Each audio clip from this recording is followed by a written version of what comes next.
this meeting's being recorded. And before we get started, I wanted to just touch on a few high points. In the event that this session is Zoom bombed or similar, if we have something disruptive happen, we will end the meeting. And we will be back in contact with you to figure out ways to collaborate and connect in the future. So we're hoping that this is not an issue that we have to contend with, but we are both acutely aware that it's a possibility and want to kind of address it up front. I'm also going to go ahead and paste some community guidelines in the chat box. They have lost their numbering, I'm sorry, but chief among them right now is sort of to keep yourself on mute while our storytellers are telling their stories. So hi, I'm Jessica Dillard Wright. I am one of the co-conspirators who runs radicalnurses.com and sort of co-founder of Radical Nurses Collective with my colleague and ally, Vanessa Shields-Haas. Say hi to everyone. Hello. Yes. The Radical Nurses Collective was born out of, nice to see you too, Ruth, was born out of another activist conference, gathering that was hosted by Peggy Chin in summer of 2018 at UMass Amherst, and that was a Nurse Manifest, Nurse Activism think tank. And so, yeah, then there's other of you who were there too, Jerry, Rachel, Robin, let me see. And Peggy is here. Yes, and Peggy's here too. So, and what we were seeking, I think, when we started Radical Nurses is a space for there to be an opportunity to be an activist nurse. Didn't seem like that was really like a thing. And it was kind of isolating and lonely from time to time, and also not something that had to be that way. And so now here we are with, 34 other nurse troublemakers and people looking for solidarity and making changes and building a new future for nursing. So from the bottom of my heart, thank you so much for joining us. I'd also like to take a moment to introduce Jason Magabo-Perez. Jason is a writer, performer, teacher, and scholar. He has several different publications and is the recipient of an NEA Challenge America grant. He's also been a featured performer at several different noted venues, and he is an assistant professor of ethnic studies at Cal State University, San Marcos. He's also current artist in residence at the Center for Art and Thought. So with that, I'd like to turn it over to Jason for just a few minutes. Hello, everyone. Good evening or afternoon or other time zone. Again, like Jess said, my name is Jason Magabo-Perez, and I am, as she had shared, I am not a nurse, but I am the proud son of a retired Filipino migrant RN by the name of Leonora Perez. She was one of two migrant nurses who in the mid-1970s was framed for poisoning, murder, and conspiracy by the FBI. The case followed through and led to their conviction and to their incarceration. Eventually, the FBI dropped its case, and the two nurses, including my mother, were freed. And so my investment and my commitment to not just the nursing profession, but to the social and political movements and contexts that nurses work within is really important to me, right? And so I still have a lot of family who are in the field, and just kind of seeing a lot of the kind of current discourses around heroism, around frontline workers, right? Around all of these kind of discourses surrounding nurses was really interesting to me. And I thought that, it might be worth collaborating with some nurses, as I have in the past, just to kind of see where in this kind of contemporary struggle and this contemporary historical moment, points of solidarity might happen, right? As I know that during my mother's case, nursing activism specifically within the Filipino community, was growing, right, exponentially, right? And I think that when I had reached out to Radical Nurses Collective, I reached out to Jess and Vanessa.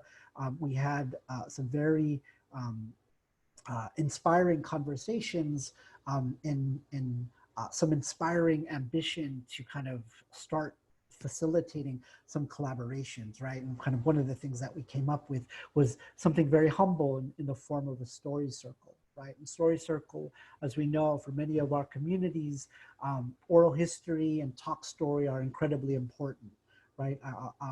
Coming from an academic background of ethnic studies, I think that what we value within ethnic studies are these kind of more organic knowledges, right? These knowledges from the perspectives of communities, of workers, right? And so I think that, you know, being able to connect and build solidarity through stories from us speaking from our own positions, humbly, honestly, transparently, right, could be a start to kind of building a solid kind of community solidarity, right? And so I think what's interesting about this particular event, right, is that we started talking back at the beginning of May, right? End of April, beginning of May is when we started kind of having conversations, right? And so just from then, in kind of thinking about all of the kind of grave effects of COVID and how these were affecting so many communities, right?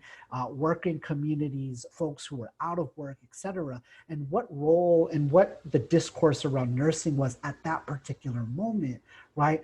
And of course, as we all know, right, the historical context dramatically shifted and put some other issues in higher relief, right? To kind of think about the Black Lives Matter movement, right? The ways in which kind of on top of COVID really affecting Black communities and other working class communities of color, right? And also the kind of interfacing with often what is a very violent institution, I would say always, is the institution of the police, right?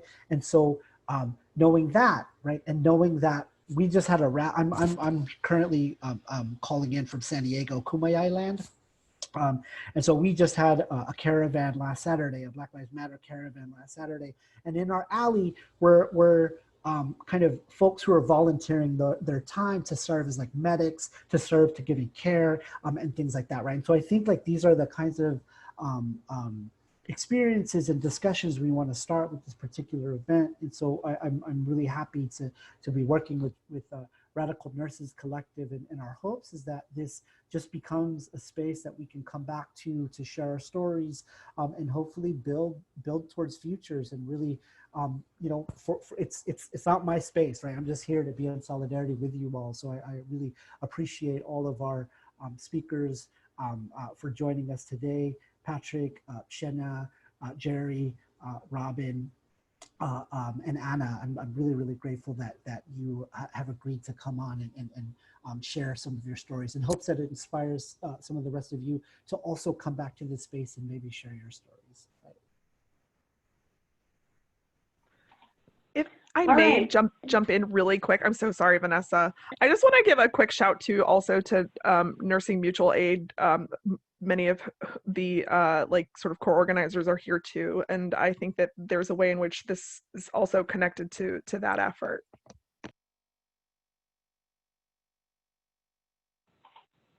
Okay, so again, thank you so much for everyone being here.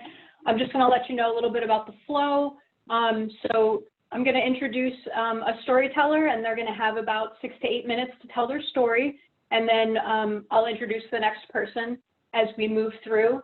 And if we have time for questions for each person, we'll allow, you know, we'll give space for that. But we really respect all of your time, and we want to keep this as close to an hour as possible. So it's just a little bite-sized feature, but we'd like to do more of these. So with that said, I wanted to introduce Dr. Shena Gazaway, and I think I am unmuting you. Yeah, you did. I think great. Dr. Gazaway is a mama and a wife who's been practicing nursing since graduating in 2005, and she's been an educator for just over 10 years. She was awarded her PhD in 2017 and currently engages her research focusing on health disparities related to palliative care utilization by African Americans living in the rural South and how culture influences decision-making. Dr. Gazaway is also a past Jonas PhD Nurse Leader Scholar. Welcome. Thank you so much. And my caveat anytime I ever do anything right now is that I have my 6-year-old sitting next to me. So if my attention diverts, I apologize, but it's dinner time. So she can be a little demanding. So thank you so much for the introduction and for the invite. So as a child growing up, I was always told that I was different. I was different because I spoke without slang and without too much of my Southern accent. I was different because I was polite and respectful, different because I could be accepted in large spaces predominantly filled with white faces. Throughout the years, I have used this difference to ensure my access to spaces normally reserved for the privileged few who, like me, have brown skin but soft tones. In choosing to marry a white man with a very Scottish-Irish last name, I now have the name, socially approved demeanor, and professional credentials that should allow me unfettered entry into the ivory halls of academia. However, I intimately understand that these differences really only grant me access up to a certain point. As a young Black faculty member, I am reminded that my place and role in academia is a precarious one. I am expected to use my many privileges to advocate for communities of color through teaching and research. I am also supposed to mentor and support students of color and all diversity initiatives, regardless of toll, workload, or personal. Within all of this, I am also charged and reminded that I must speak and dress professionally. My hair should always carry a certain shine, and my other God-given assets must be hidden away because ultimately I must not intimidate the majority student or faculty peer, who may get confused if I just wore slacks without a jacket in the hallway.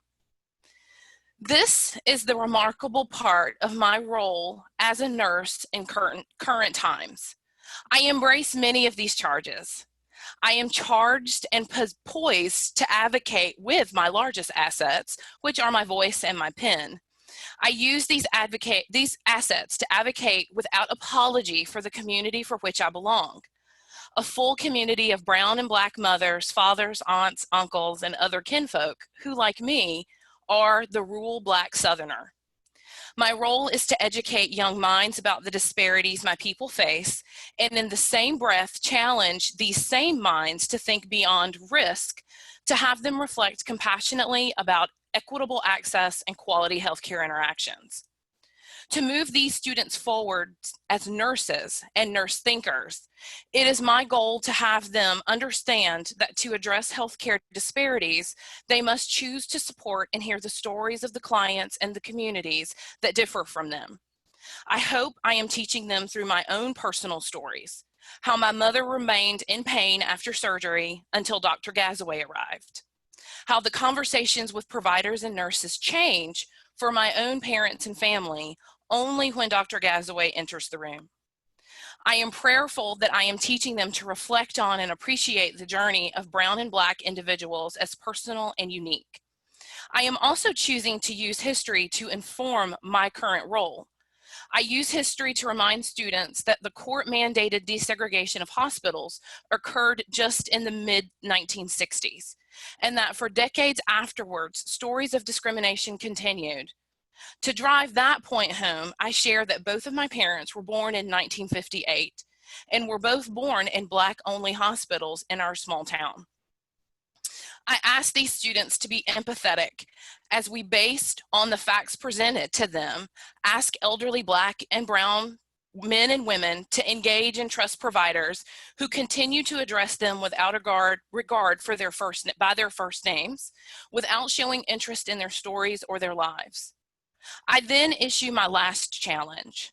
I want them to think about how our one-size-fits-all healthcare system then proceeds to assign blame to the same brown and Black faces because we label them as incompliant or makers of poor lifestyle choices. As an educator, I am determined to help guide these minds so that they can move past holding so dear their own personal values, norms, and beliefs, that in doing so, they can compassionately care for, advocate for, and embrace communities and people who differ from them physically with a fire and determination not seen before by our profession. My role in nursing research is to apply every grant dollar to engage my community in meaningful dialogue about supportive thriving through serious illness and peaceful rest at the end of life. Overall, my role is to be different, but the same. The same because I do have the honor to be sought to inform diversity policy. The honor because students of color trust me as their advocate and when they leave my classes as their friend. Honored because I get to hold dear the knowledge that my people choose to share with me. I am different because I am acknowledging that I may not always belong, but I am learning to demand a seat at the table so I can continue to mold my cherished knowledge into appropriate interventions meant to create greater access, better living, and untortured dying for those who have prayed for and called for my existence. My current role in nursing is multifaceted. My role is uniquely mine to experience and craft, and my role and impact will not soon be over. Thank you.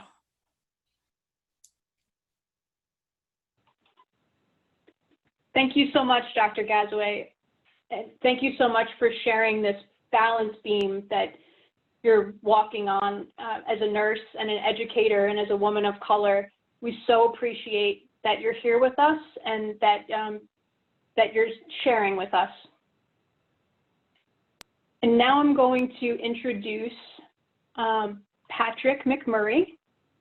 I think I've unmuted you. You have. Are you there? Wonderful. Okay.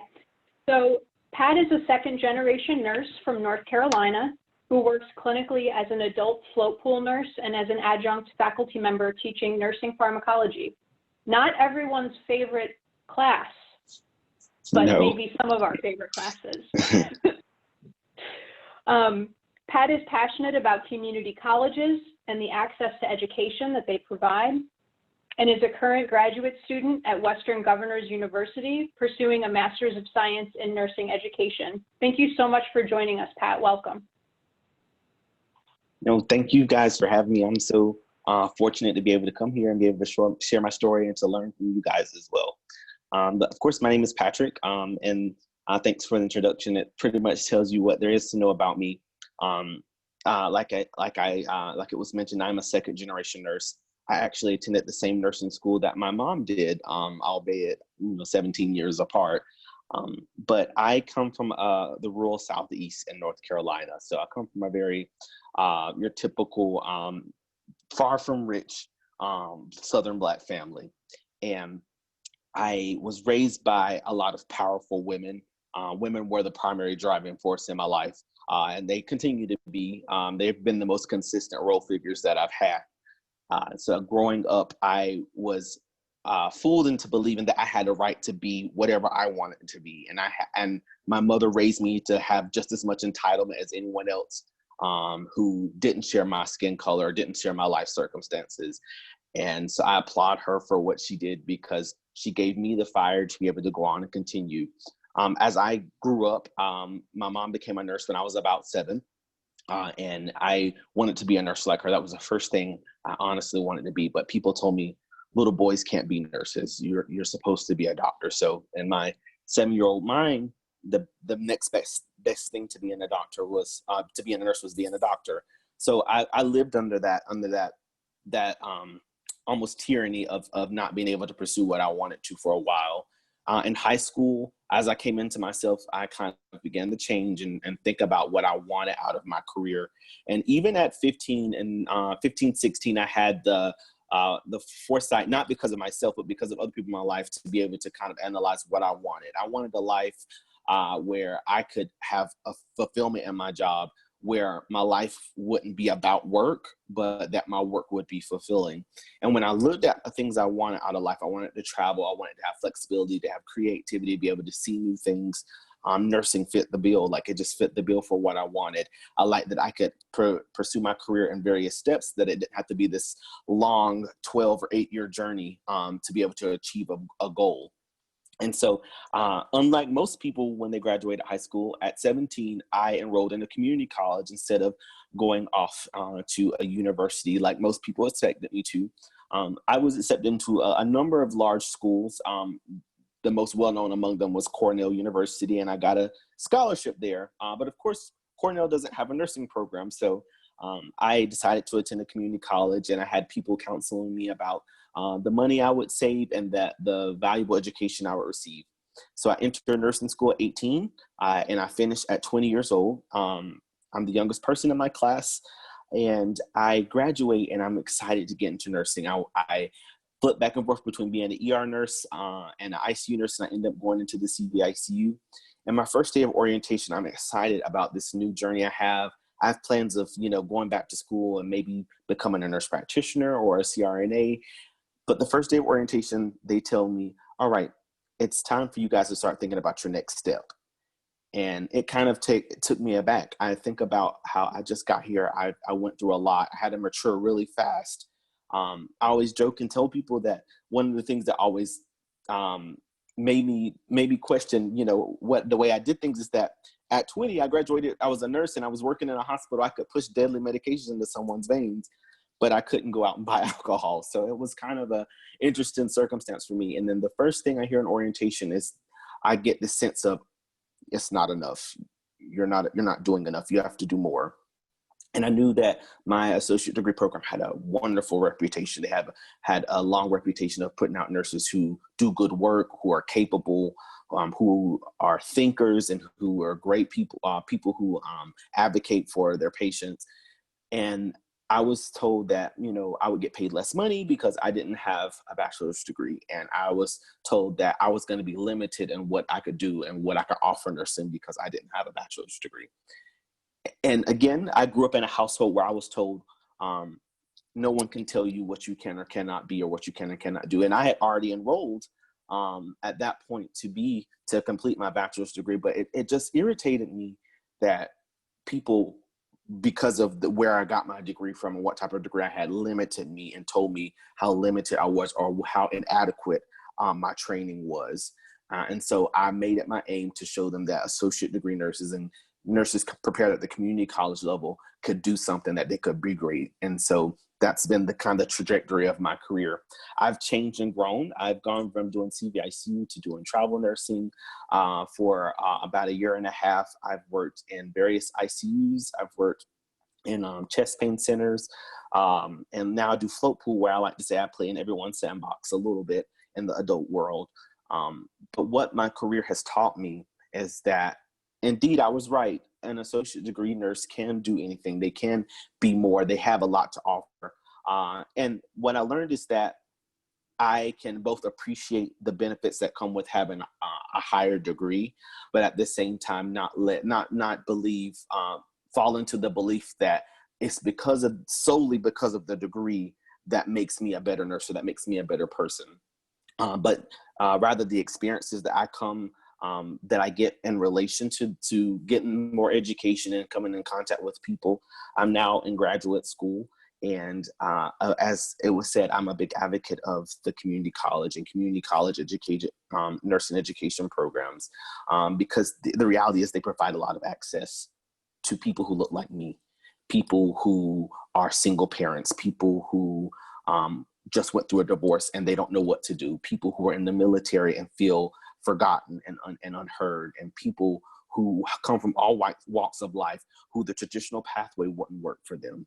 And so I'm always an advocate in that this is not a pathway that we can eliminate. Until we have something else that can supplement this pathway, I will do everything in my power to make sure that this pathway, the associate degree, remains intact, so that people that look like me, people that come from the same places I did, people who live on dirt roads like I lived on, can still have the chance to be a nurse and make an impact in nursing, and that associate degree nurses go on to do amazing things. They go on to get their PhD, their DNP, to become nurse practitioners.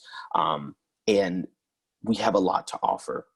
So that's a big thing about what I want, about what I do. And so I'm heavily involved in that and those kind of efforts. I actually teach at my alma mater where I went to nursing school.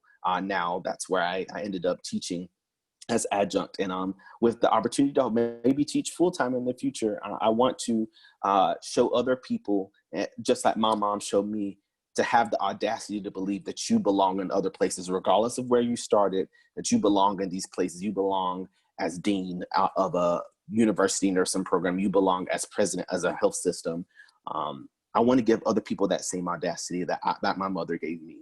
And that's kind of my purpose.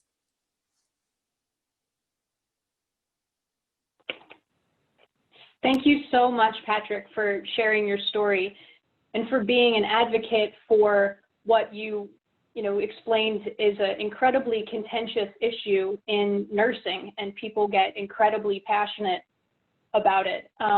And we had two of our additional speakers while you were speaking shared that they're also associate's degree prepared nurses who then, as you were explaining, moved in their career in lots of different directions and grew in different ways. And thank you for bringing that important, sharing that important story. And I think that's something that we need to remember, that we're a profession that is open to others and for success and growth, not something that closes doors in people's faces or limits them. So thank you for being an advocate. And now I am going to introduce Dr. Anna Valdez. And I think I unmuted you. You did. Can you hear me? Perfect. Okay. Great. All right. Welcome. Dr. Valdez has been a nurse for 28 years and has worked for about 18 years in critical care and emergency nursing and has been teaching for 10 years. Dr. Valdez is currently a professor of nursing and will be the department chair in the fall. Congratulations. And Dr. Valdez is also an anti-racist nurse who is committed to eradicating structural racism and systems of oppression. Thank you for joining us. Thank you very much. It's a hard act to follow, but I really enjoyed hearing my colleagues. So nice to hear Patrick's voice. I've talked to him so many times online. So I'm going to tell a little bit of a different story. I'm going to tell a specific story, and it's about moral courage. And to give a little bit of context about me, I'm a first-generation college graduate. Nobody before me had gone to college. Nobody thought that I would go to college. When I was a teenager, I was told that I'll be in prison or dead by the time I'm 19. I grew up rough. I also went to an associate degree program like Patrick after I had my daughter at 16 and dropped out of high school. So being an ADN grad afforded me a lot of opportunity in terms of moving forward. And I sit here with a PhD now because there was an associate degree program available to me. So I appreciate Patrick's message. Another part about me is I come from a multiracial family. You can see looking at me, I'm very white looking. I've got blue eyes, I'm fair skinned, but I live in a family that is mostly Black. My home is Black.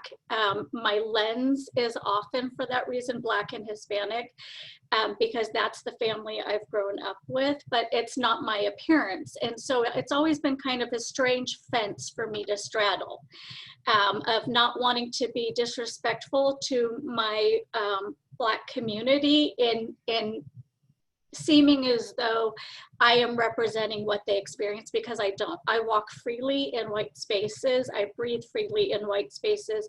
Most people have no idea that I have a multicultural family, multiracial family, unless they see me with my family. And I certainly know the difference between the privilege I experience when I'm by myself and the privileges that I do not have when I'm with my family, or that I umbrella my family with when I'm with them. So that's just to give you a little bit of context about my lens. I did something 2 weeks ago that is unlike anything I've ever done, and that's the story that I want to tell you. It was about 4 days after George Floyd died, and being a mother, and I'm sorry I might get emotional, but being a mother, I think in general, that was torturous. When you hear a man call for his mother being murdered, I think that calls to every single mother. But I am the mother of a Black man. And for 2 days in a row, I had woke up of a nightmare of my son on his stomach on the ground, cuffed up, being murdered, calling for me. And I woke up pissed off.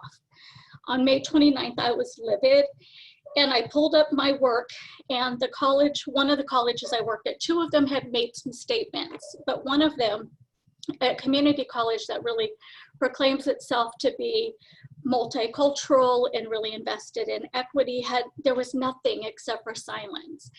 And before then, I've always acted within my spheres of influence, right? So like I have taught anti-racism, I've shared stories within nursing, within my colleagues, within my students, but I've not really reached outside of that.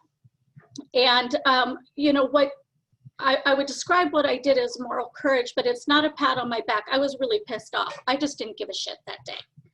And I hope nobody's upset about hearing bad words. So I'm going to read the letter that I sent to you. My college has this weird thing where there's a listserv, and on that listserv, you can email every single person that works at the college, and there are 2,000 people who work at my college. So that morning, I was very pissed off. I had been, you know, in a rage between Ahmaud Arbery and then Snapchat pictures having gone up about him, and 1 in 1,850 Black people dying from COVID-19, and then George Floyd, and it was just so much. And so I sent this email, which I'll read to you. In the 10 years of working at this college, I have never sent an email to all staff. I've read countless threads on a variety of issues, some related to campus climate and some related to our community. At times I've engaged in those discussions. I have learned that there's no shortage of people in this community who speak out when they feel something is important enough to be discussed. I felt pride and comfort when voices emerged to defend our Hispanic and Latinx neighbors and protect our undocumented students and colleagues. I've seen us engage in support for the LGBTQI+ community. I've stood with my colleagues on these important human rights issues. Right now, I am sitting with the reality that Black African American, which I intentionally do because people have preferences, have not truly been free in America for 400 years. Black African Americans continue to be abused, oppressed, and harmed, and the silence in this community is beyond disappointing, it's complicity. Martin Luther King Jr. said, "There comes a time when silence is betrayal." Black Americans did not create racism and oppression. It's America's responsibility to set the standards for what we value, respect, and how we honor the lives of our brothers and sisters. This is our collective responsibility to address. It is our responsibility to say, not in our country, not on my watch. I'm asking this community to examine their silence, consider their beliefs and biases, and make a decision about where you stand on issues of human rights for all people. I know where I stand as the daughter and sister of a Black woman, the mother of Black children, and a nurse who has taken an oath to protect human rights. I stand in solidarity with the Black African American community. As Pastor Heron said today, I do not condone violence, but I understand it. What else is left when you've tried peaceful activism and community engagement for decades? How many peaceful marches does it take to achieve equity and be treated with dignity? What do you do to save the lives of your loved ones when your neighbors will not stand with you? Today, I'm asking that this community that claims to value human rights goes and stands with our Black and African American staff, faculty, students, and community. What are you doing to walk in solidarity with the Black African American community? Where is our public statement outlining our college commitment to protecting the human rights of our Black African American community? Sincerely, Anna. I've never done something like that before. It went out to everybody, and you know, I probably should have, like in that moral courage moment, should have had a second afterwards where I went, oh shit, what did you just do, right? Like the president of the college, the board of trustees, it goes to everybody. But I learned a couple of things in that process. So it's been 2 weeks, and there have been 148 email responses, many of which are statements of solidarity from programs, departments, Academic Senate met today. I was at that meeting right before I came here. They're working on a plan for dismantling racism and changing our policies at the college. I met with the president and several members of the Black campus community, which was very interesting. I tried to pull myself out of the discussion. I said, I'm not going to respond to all anymore, and I'm not going to come to the meeting for listening session because I walk freely in white spaces, and I want you to hear the voices of my brothers and sisters who do not look like me. And the president insisted. He kept inviting me to this meeting. I looked at my family, I'm like, does he not read the emails? What is wrong here? And then I thought about it, and I realized that he wanted me there because of my white adjacency, because it made him feel more comfortable. And he wanted me to be able to moderate. And so I did go. And I'm sure he wished I hadn't, because I had nothing to lose at that point. My colleagues who were there, you know, have fear for their jobs. I'm a tenured faculty member. I don't have that issue. So I was very outspoken and able to support them. But I learned a couple things. One is that sometimes as nurses, we have to reach outside of our sphere, you know, of just our nursing focus, and take a broader stance and a more significant stance. I also learned that this is really hard work. You know, I've been doing anti-racism work for a long time, but nobody looks at me like maybe they will with Shena or with Pat and say, can you run this diversity program? Because they don't recognize me as somebody who is Black or who is Hispanic. And so suddenly in this moment for like 10 days, everybody's emailing me. What can I do? How can I learn more? Lead us to where we need to go. And I'm like, whoa, I just sent an email. I didn't say I was going to lead the charge. And it really helped me to appreciate what my Black brothers and sisters go through in terms of the extra emotional and physical workload of, you know, having to be responsible for everybody else's learning. So that really helped me to understand that we need to do better, and that this is really hard work. You know, we have 400 years of structural racism that's been embedded in this country, and as nurses, we are going to have to work really hard for a really long time and can't take our feet off the brakes. We're going to have to keep on studying, learning, listening, and pushing forward, because otherwise we'll all be sitting here again after another man dies on the ground saying he can't breathe. Thank you. Thank you so much, Dr. Valdez, for sharing such a personal story. And I just wanted to read out some of the comments that were coming in when you were speaking. Here's one: keep not giving a shit, Anna. Your courage and anger is inspirational. People sending love to you, saying that they're proud of you sharing your truth.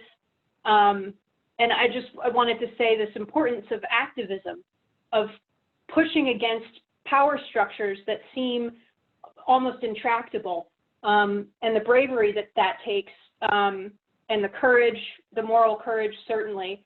And I just wanted to say thank you so much for all that you do. And now, Robin Cogan, are you there? I am here. Hello. Hi. So Robin is a school nurse and also teaches the next generation of school nurses. And she is also one of my friends, and I'm very happy that she's here joining us. Robin's a blogger and a writer. She blogs at the Relentless School Nurse for almost 3 years, and she is relentless in that she posts regularly, and I so admire that she's able to do that. Robin centers the voices of school nurses across the country in an effort to amplify the full scope of school nurses' roles in school communities. Robin's activism focuses on gun violence prevention, ending hyper-realistic active shooter drills, and promoting the voice of nursing, because nursing is political. Thank you. Thank you so much for having me. I looked around the Twitter room and my heart just like literally exploded from people I've met in real life and on Twitter. So I feel like I'm with family, friends, and so I'm here to tell a story. And it starts, this is an honest recollection of kind of a reckoning for me about my own white fragility. Can't even say the word, look at that. So just bear with me. It's a hard journey, but I'm taking it. So last September, Congressman Lauren Underwood invited me to speak in Washington, D.C. about gun violence in schools. And this incredible policy portal opened in my brain. I feel like from that day on, I was forever changed from that experience. And I'm convinced more than ever that nursing is political. I'm so glad you said that in the intro, Vanessa. But it's our silence, it's our submission, and it's our fear to challenge the status quo that has literally brought us to our knees during COVID-19. And I say this as nurses have been left to literally fend for themselves, to MacGyver their own PPE, or the day that nurse leaders stood in the Oval Office of the White House, bullied into submission by a failed president who pierces the air with dog whistle chants calling white supremacists out of their foxholes. I'm sick of it. I say this, though, as a white woman living a comfortable suburban life who goes to Camden, New Jersey every day for the past 20 years to care for children and families that do not see themselves in me. I've come to realize that as hard as I fought believing this, maybe part of the reason I am there is the white savior syndrome. But no, that can't be. I don't want that to be. I'm married to a Cuban man, after all. I'm not a racist. And I'm not judgmental. And then one day, I saw my own bias in the eyes of a little girl, one of my students. We were taking a walking trip. For us, that's code for we don't have money for field trips for our kids. So we walk around the block. But the kids love walking trips, and it's the kids' neighborhood, and it's where the kids live. And that's where I was. And that's where I found myself being so judgmental. I was the caboose, the school nurse caboose. It was my job to keep the kids safe. So watching out for hazards, that's what I do well. I'm a nurse, school nurse, reporting to duty. Me and my implicit bias showed up that day. Because as we walked through the neighborhood, all I saw was trash and broken glass and boarded up buildings. But my little student, all she saw were flowers and birds and colorful objects. And with each condemned building we passed, she showed me tulips and daffodils and butterflies. And I saw my own judgment. And I stepped into the world of this little one who was seeing colors and beauty. And I softened that day. I softened how I felt about a city that I struggle with for reasons that are generational trauma reasons, which probably would make a really good other story one day. But I softened my judgments. But I was nowhere near done learning. In fact, that door had only cracked a very little bit. Whew. And then came the day that on Twitter, I was called Columbus. Have you ever been called Columbus? I wonder if you know what Columbus means. But I'll tell you. I'm going to tell this story in a quick way, but Columbus means that you think you found something, but it was there all along.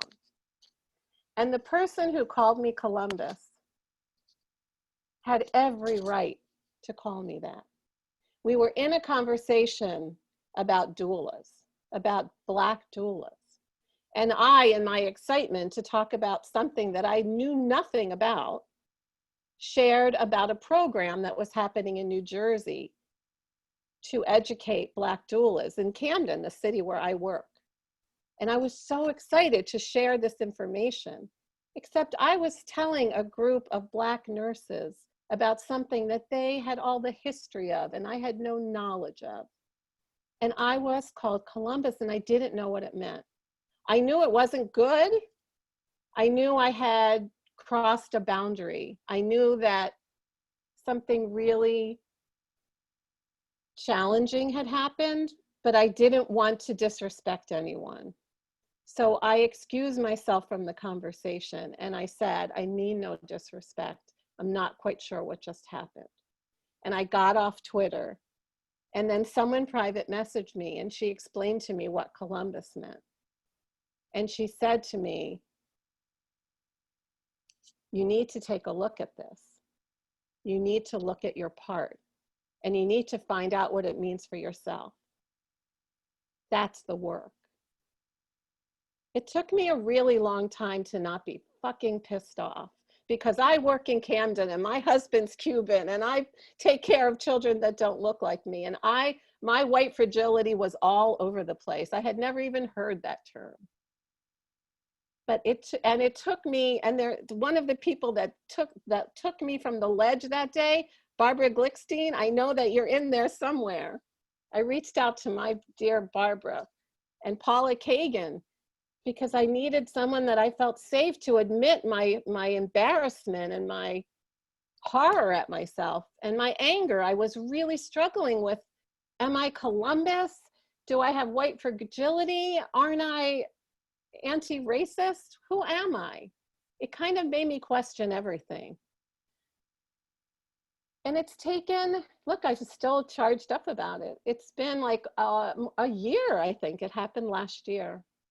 But what happened for me was, after really deep reflection,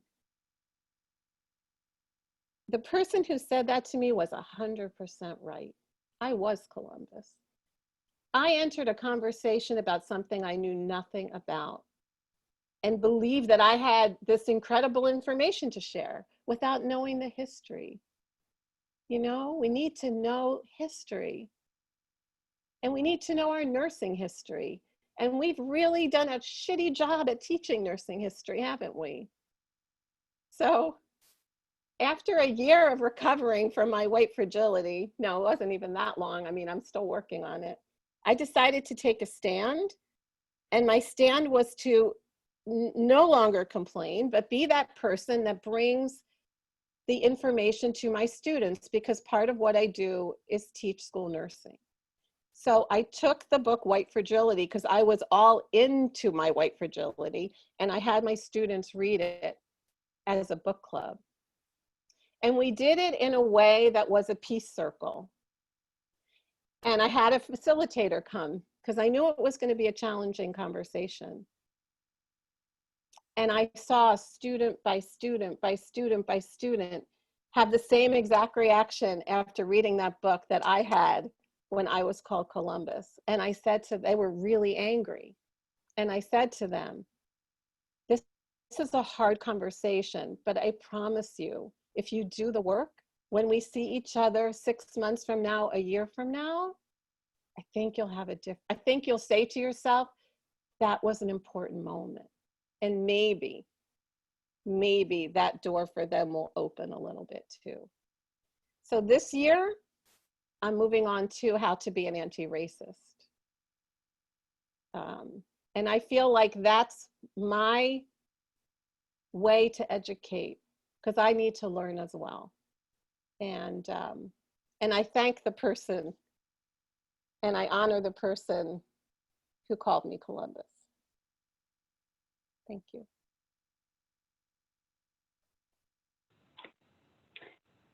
Thank you, Robin, for being so vulnerable about this very personal story.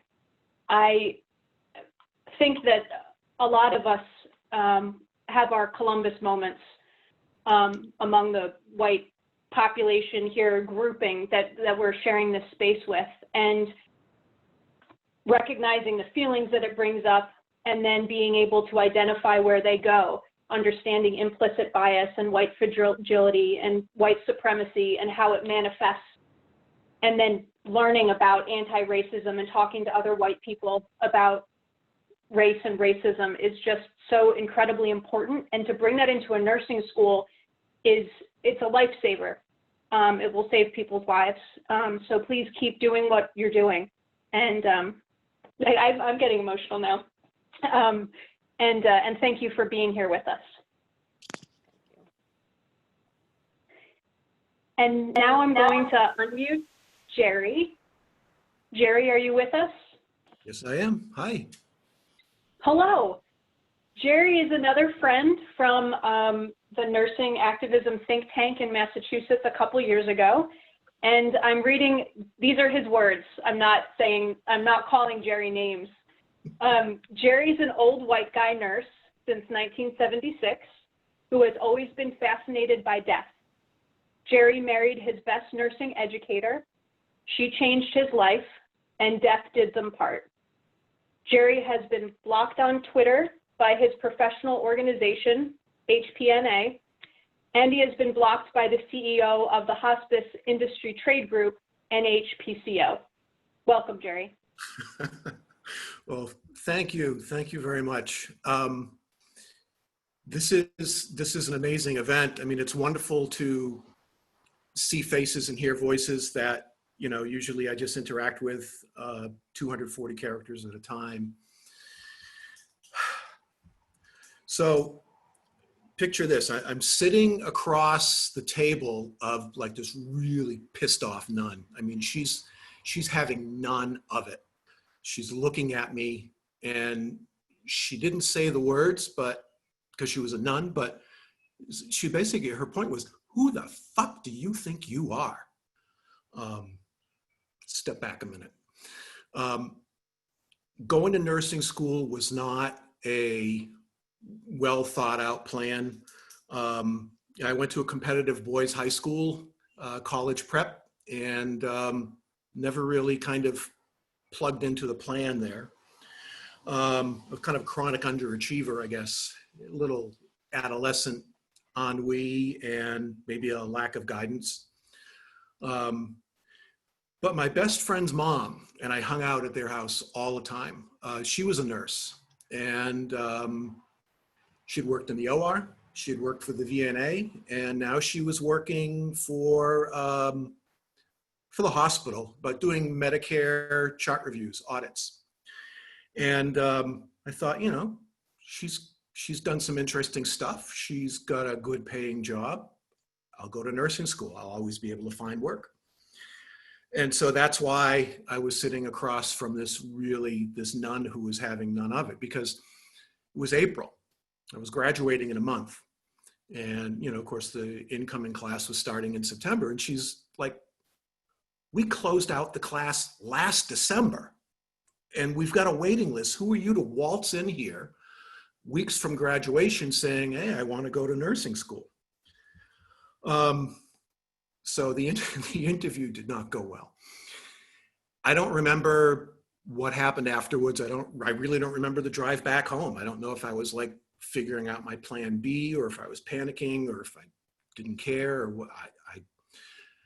But a couple days later, I got a letter in the mail, and hey, welcome to nursing school, and free tuition. So, you know, it was privilege that brought me there.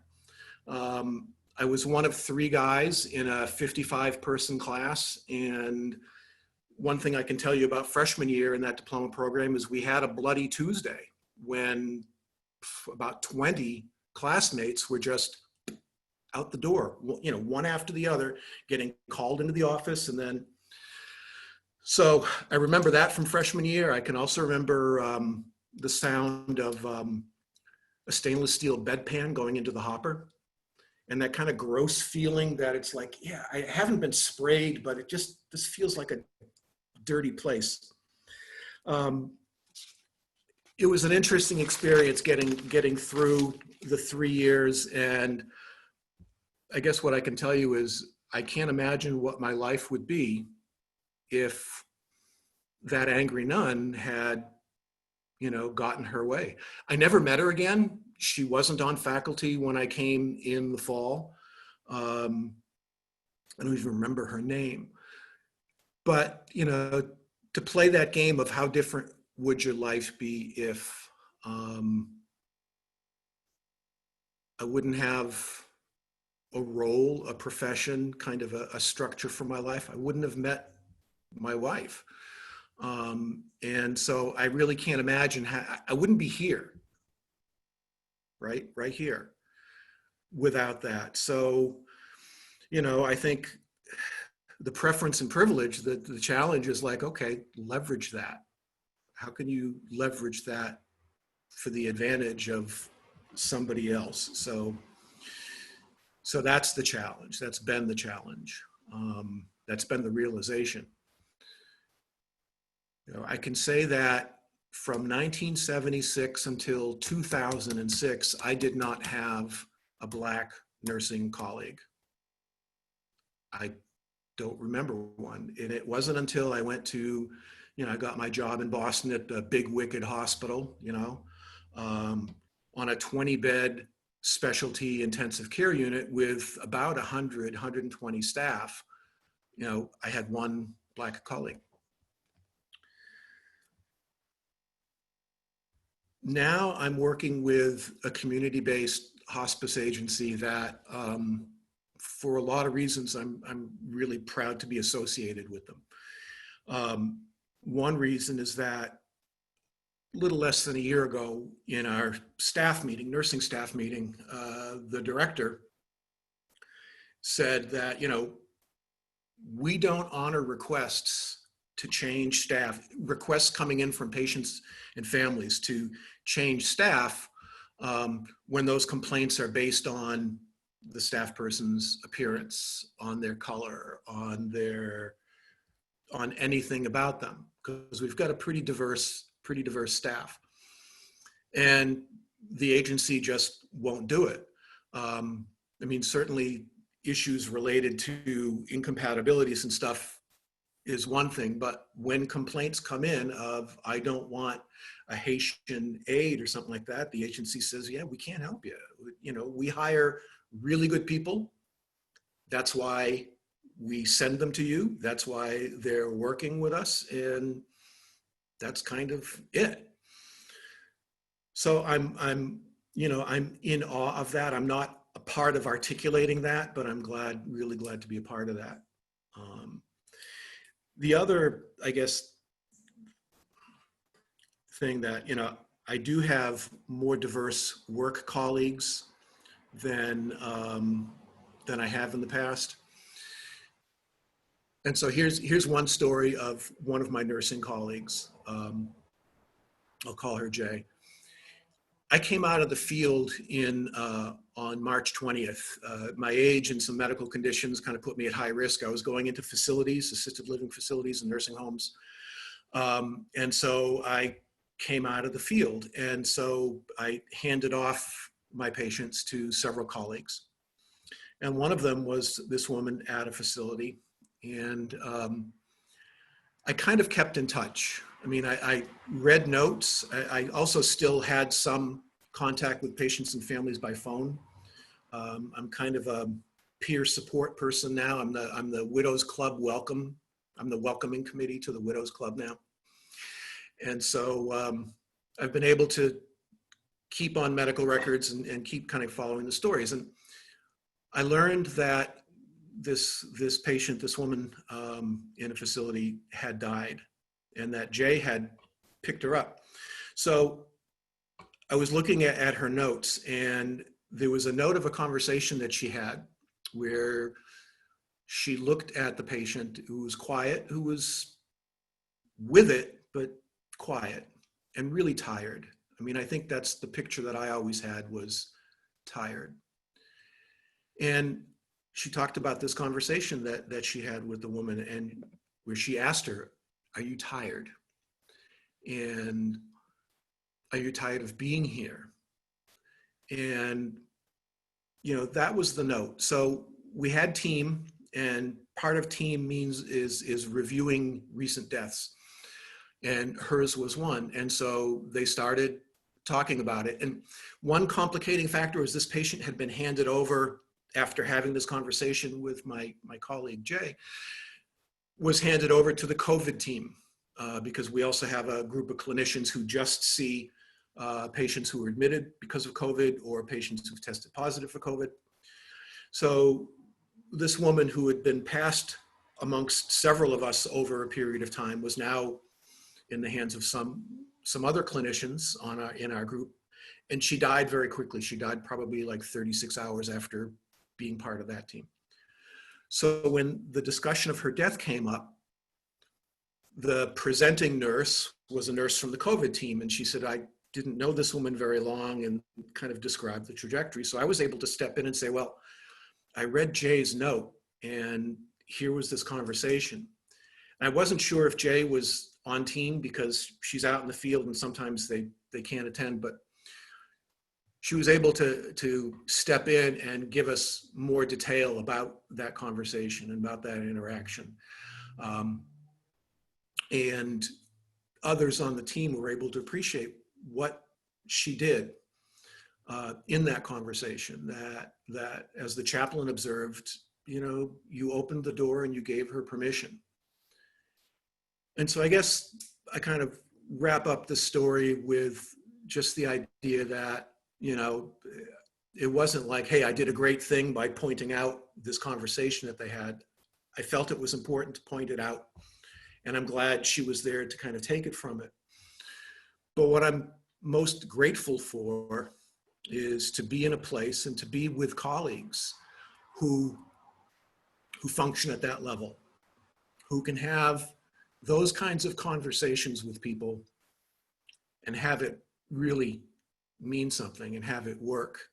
And that we can, you know, within our agency, people can pass through different sets of hands. That's not ideal, but it can happen. But there's still a level of continuity that you know, this group anyway can provide. So as an old fart kind of at the end of my career, it's nice to finally be in a place that has the values that I can look toward, contribute toward, and learn from.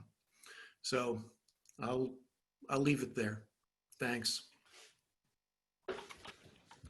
Thank you so much, Jerry, for sharing that. It's fascinating how these paths that our lives take and the organizations that we may work for that aren't inspiring, and when we find something that does fit, and for all the reasons that you described, that this organization seems to have integrity and the individuals who work there also have integrity, and how that can inspire us to be better nurses, to do more as nurses, but just to make us more human and more loving, and able to operate with more kindness in the world. So thank you for sharing that. And I'm going to pass over to Jess. Well, I think it's interesting that Jerry, your story wrapped with the idea of opening a door. And I think maybe that's a really like prescient sentiment to conclude our evening on, because I'm hoping that this is kind of a door, like we're opening into a portal to choose a different way forward. And I can tell that I'm freezing a little bit. So, so hopefully this is a door opening, and I would invite y'all to consider joining us in the future for another storytelling circle. As a storyteller, we will reach out via email to those of you who joined us this evening to get in contact with you for some follow-up. I see some themes that I think could be really interesting to kind of pull those threads a little bit more to see what happens. And I certainly appreciate the chance to kind of share space and engage with you all this evening. So thank you for making the time to be with us. Jason, did you want to say anything in conclusion? Sure, yeah, I think we definitely wanted, for sure, I think our priority was to keep it close to an hour. And I know that there's been such lively reflection and discussion happening in the chat room or the chat box. I'm hoping, you know, I think that as Jess is saying, that this is an opening toward potentially getting together with other folks and organizing these kind of very kind of low-key, low stakes kind of spaces just to share and kind of be together and share these stories and these knowledges just as a bit of kind of maybe putting some things while we have you, I think some of the things that one of the original things that I put out to Radical Nurses Collective, Jess and Vanessa, was to maybe do work with nurses and open up some storytelling and narrative writing workshops. I am also a creative writer, a creative writing professor, and I've been working in solidarity with other cultural producers and cultural practitioners, artists and cultural workers, and I think trying to produce these alternative forms of knowledge and share these stories and kind of just get them out there. I think it's a really important part of my work. But I know that these stories are incredibly impactful for the work that they do in terms of self-reflection, and trying to kind of just document the moment and be able to use these very kind of intimate spaces as a space for developing radical solidarity, right? Radical politics. I think at least to me, you know, the engagement and the responses and all of our wonderful stories that we heard today, to all our wonderful stories we heard today is kind of signals to me that there's a lot of interest in this kind of space. And I think that, you know, we came into this not with any goals or any plans other than just to hold the space. And if that's what we're going to continue to do, then let's do it, you know. And so we'll keep in touch through Radical Nurses Collective, through the email list if you registered for the talk, and then we'll go from there. Like I said in the chat, also, we will have this recorded. It is recorded. We'll have a recording of it posted to the YouTube channel on the Radical Nurses YouTube channel. And I'm looking forward to other iterations. Jess or Vanessa, anything? Awesome. Thank you so much. I did plonk speakers and organizers links and Twitter handles in the group chat in the event that you would like to see more of the trouble that we are up to. And again, I sincerely appreciate y'all making the time to be here with us tonight. Thank you, Jason, for reaching out. Thank you, Vanessa, for being my always ready co-conspirator and troublemaker friend. And everyone who agreed to be storytellers, I really appreciate you taking the risk to be vulnerable and share this space with us. Good night, y'all.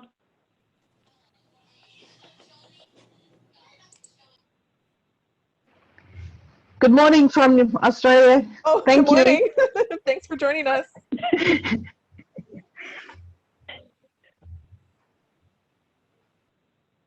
I have to give a shout out to Melanie Rogers. Hey, Melanie. Hey, what's up? How about if we don't want to leave? What are you going to do? Anyway. It was awesome. Thank you so